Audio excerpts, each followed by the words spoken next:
I'm Connie Kelley. I'm 47 and I'm at my home in East Corinth, Vermont. And today is, what did we just say? It's the 21st, I think. Yes. I'll just jump right into the questions. So, when COVID first arrived in the US, what were your fears and what thoughts and emotions are still going through your mind today? We discussed, when I say we, my husband and I, we had gone on vacation. So we were in Disney, and literally like 2 days after we came home from Disney, they shut it down. So we were, one, very surprised we didn't get sick. And number two, we were very grateful we didn't get sick. Last year, so our daughter was born 11 weeks early. So last year was the first year she never had pneumonia. So we were more worried about her catching it and having an adverse reaction than us getting it, because we're adults, we're relatively healthy in that. And then last year being the first year that she actually made it through a winter without having pneumonia, not really getting sick at all.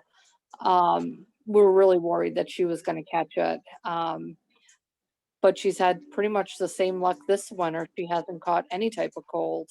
And I attribute that actually to the mask wearing that everybody's doing. I mean, it's really cutting down on not just catching COVID, but catching just common crap that's out there. Right. What has COVID made it difficult for you to see family and friends? If yes, how so? Not really, because most of my family is out of state. Steve's grandparents, because they're, older, and they're Lillian's great grandparents, they're in their upper 80s. We haven't really seen them. We've seen them once since COVID's hit, Christmas Eve. We went into their home, we wore our masks and that, just to, be respectful and protect them. But we're actually willing not even to go in their home, just kind of drop presents at the door and leave. But they really wanted to see us. So, we wore our masks and were respectful of, their health. In the beginning, we followed all of the restrictions religiously. As of late, we've gotten a little more lenient. Like, we'll run over to Denny's and have a breakfast together with his parents, but it is still pretty slim that we do that. I think we've probably only done that twice since COVID's hit. And New Hampshire's restrictions are different than Vermont, so we have them come over to Vermont more often to meet with us than us going to them. So in some ways it has, but it's more with my husband's family. My family, it hasn't changed at all. Well, I take that back, because over the summer we would have gone to North Carolina to visit my aunt and uncle, but they haven't left their house since COVID hit. Their children do their grocery shopping for them, and that other than like doctor's appointments and that, they pretty much stay home because they're in their upper 70s, and they're, they both have health issues as it is, so they don't want to catch anything.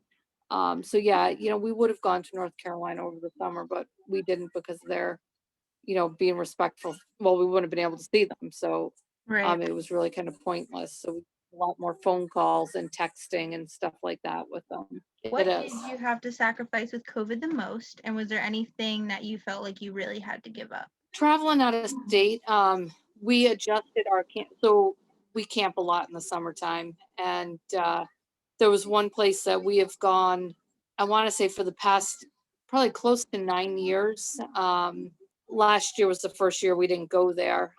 We usually go to New York, and Lillian has literally grown up going there every year. In some ways, it was a blessing in disguise, because we found a different campground that was in the state of Vermont that was a little bit better for the 4th of July. But we never left the state this year for camping. We just really went to Queechee, which doesn't sound like a great camping trip, but the campground and the people are kind of cool, so it made it good. But really, we just stayed close to home, and Lillian's already, giving us kind of crap, like, I want to go camping, I want to go camping. So we are venturing to New York this summer.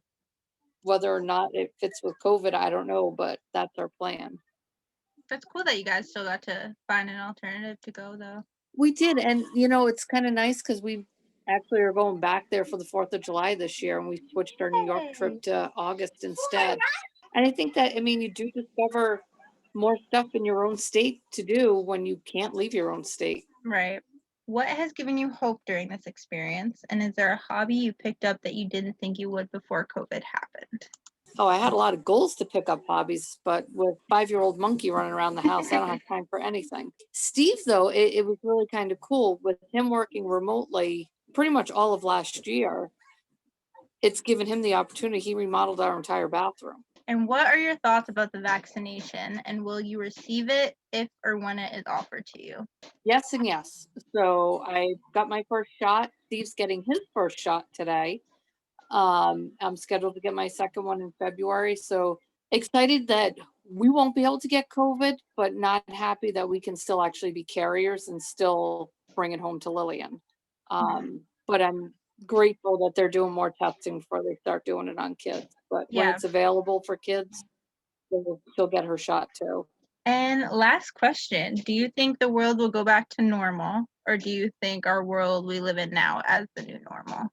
I think travel-wise, it will go back to normal, which I will be grateful for. I'm kind of okay with wearing the masks. Just I think it's cut down on a lot of the common colds and the common junk and viruses that go around.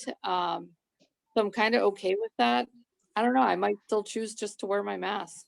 I rarely get sick. My biggest concern is bringing something home to my family. So Right. that I'll do whatever I have to do, just not to bring junk home. So yeah, if I gotta wear my mask, I'm happy to do it. All right, well, that's it.